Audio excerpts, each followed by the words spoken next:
All right, so I have finished my monochromatic digital painting. Now I've saved that. Now I'm going to save it with another name. I'm going to call this color.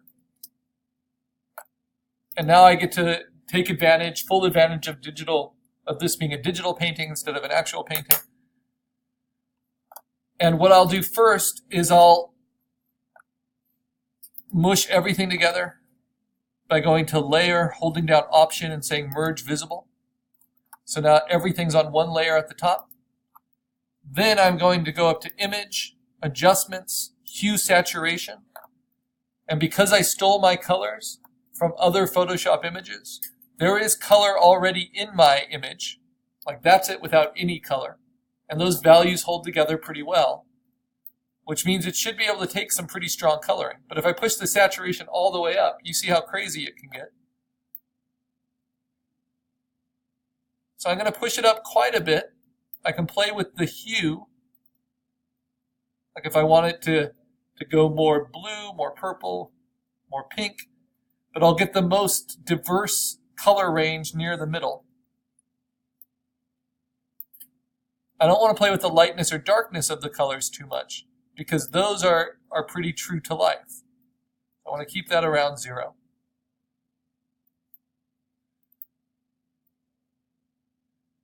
But that's not the end, right?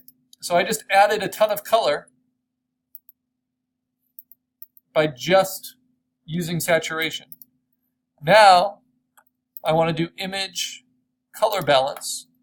And if I think this is overall too yellow, which I do, I want to push the colors a little bit more towards the blue. I want to push the highlights maybe a little bit more warm towards the yellow. Maybe a little bit more pink because green doesn't look good. A little bit towards the cyan. So the difference with digital art is you can see what you're getting and simply kind of recognize what the best choices are for your own aesthetic. Because all the hard work of putting brush strokes down is already complete.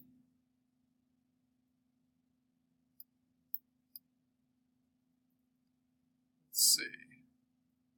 Yeah, I think I want the shadows to go a little bit cooler, but not green. Yeah, so I like that. So I'm going to save that. And now that's just an easy color version. Now notice that the reds I put on the shirt from his skin tones now don't really work. So now I'm just going to do a layer on top of this, and I'm going to call it my color layer. And I'm just going to paint with some of these new colors using my same brush.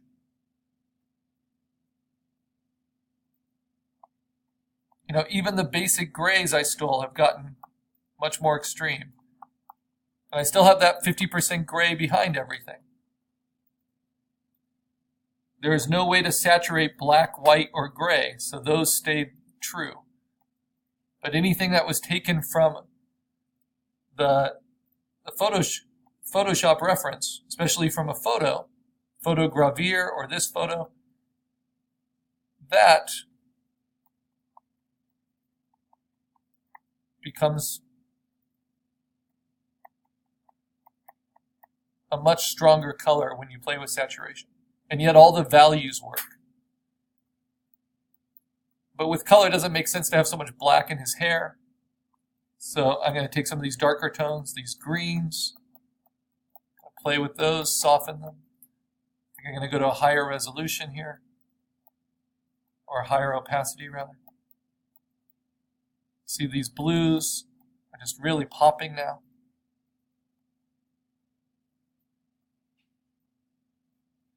Now, what if I get really worried that I'm getting away from my values? See, with my colors. Well, I'll show you how we can deal with that. But first, I'm just going to do some nutty stuff here.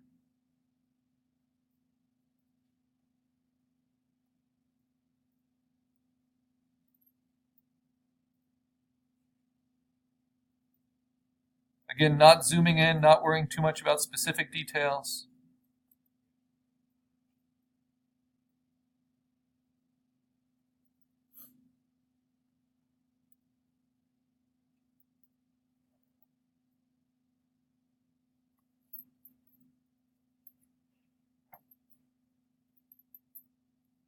I want to give a bit of a glint to his glasses.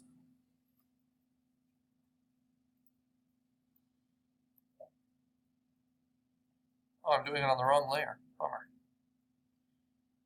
So I should have locked this color layer. Let's see, when did I? So I'm walking back in my history.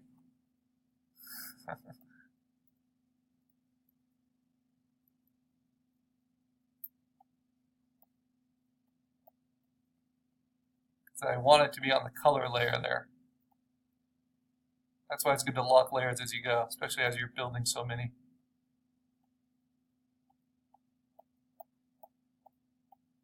So right there. So let me lock and now paint from here.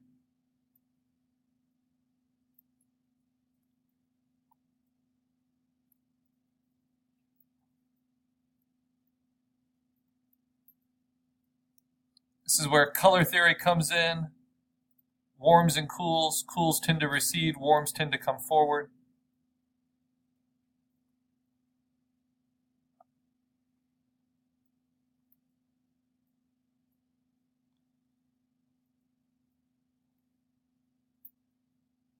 All right, and now I might want some extra reference. And that's why I pulled these other examples. Here's a monoprint example, crazy colors. Kind of shows me warms and cools being used. Bring some of those in if I want. I can do it on a different layer if I want, so I'm getting a little nuts here. Let me lock that, make a new layer. I'll call this my crayon layer. It's going to be like really bold, waxy shapes on top of everything else. Little accents.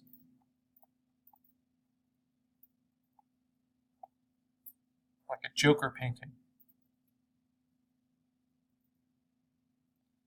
If you want art historical terms, this would be Fauvist. Early modernism of the 20th century. The fauves, that's French for wild beasts. Unencumbered.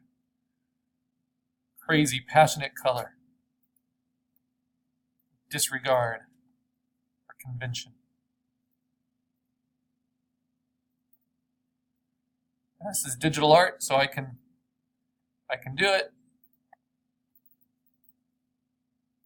I can put it on a different layer, I can try it, I can erase away from it, I can back away from it.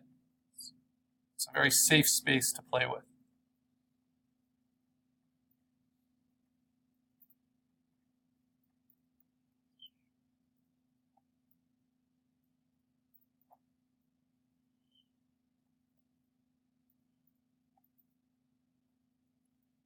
The person that inspired a lot of the Fauves and the post-impressionists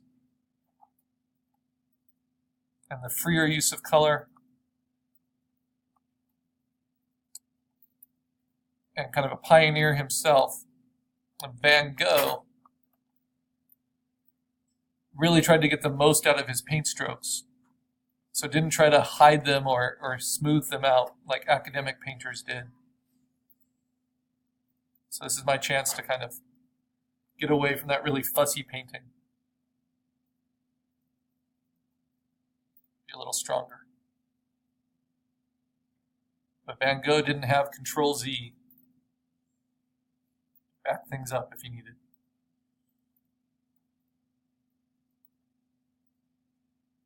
I found that red around the eyes is usually a good idea. It kind of brings attention, brings some blood into the eyes. And I have other examples here. Bold, warm colors I can use.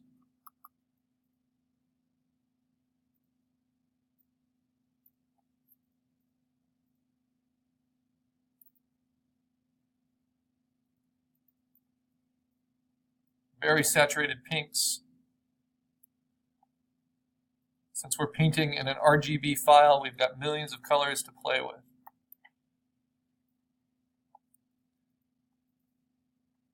And now this gives me a lot of license to deal with the shirt a little bit more.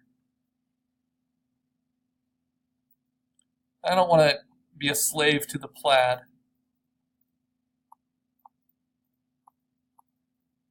But I'll define it a little bit more.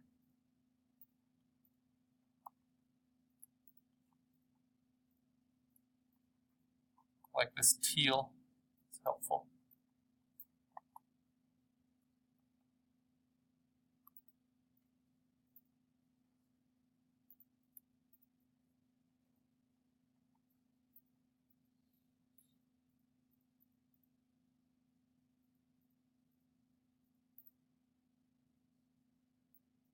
Let's see what's really nice and dark.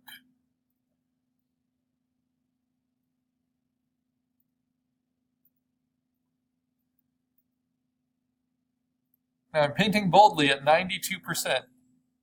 And that's just so that when I'm painting over things that are dark, like the glasses, they can still, the colors show up.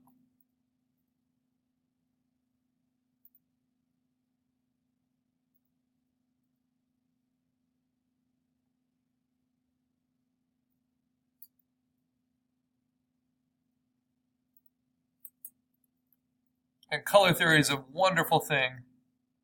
Play with kind of turning form around, experiment with what you can get away with,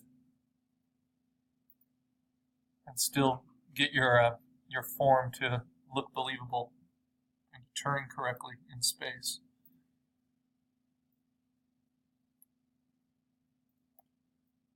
But it really helps to have that value underneath it.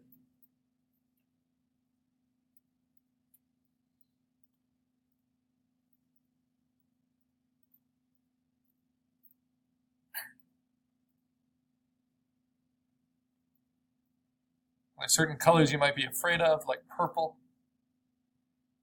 I'm not a huge fan of purple. Pink, lime green. There's a place for them, supporting the other colors that you actually like.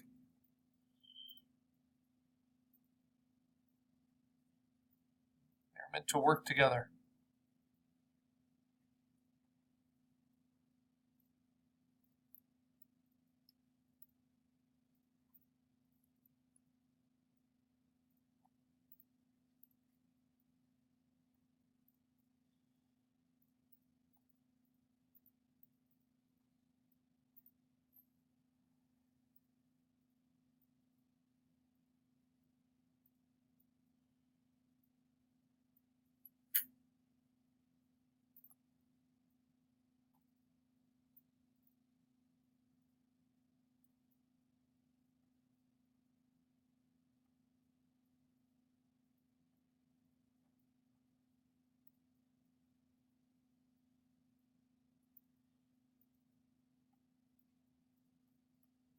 Notice I'm not even looking at my reference photo anymore. I'm just kind of working off my own painting. Looking at my navigator, seeing it from a distance. Trying to have a reason for each color I choose, each move I make.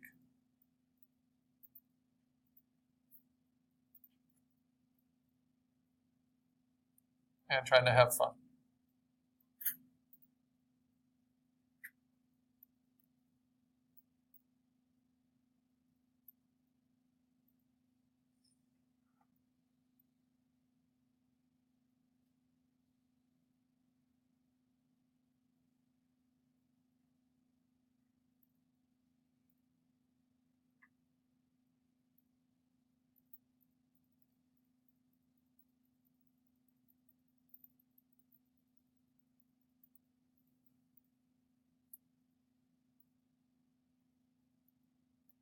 Now, when I work on traditional paintings on paper, I'll just do this with really heavy crayon, and then I'll use a blow dryer and kind of melt it in place.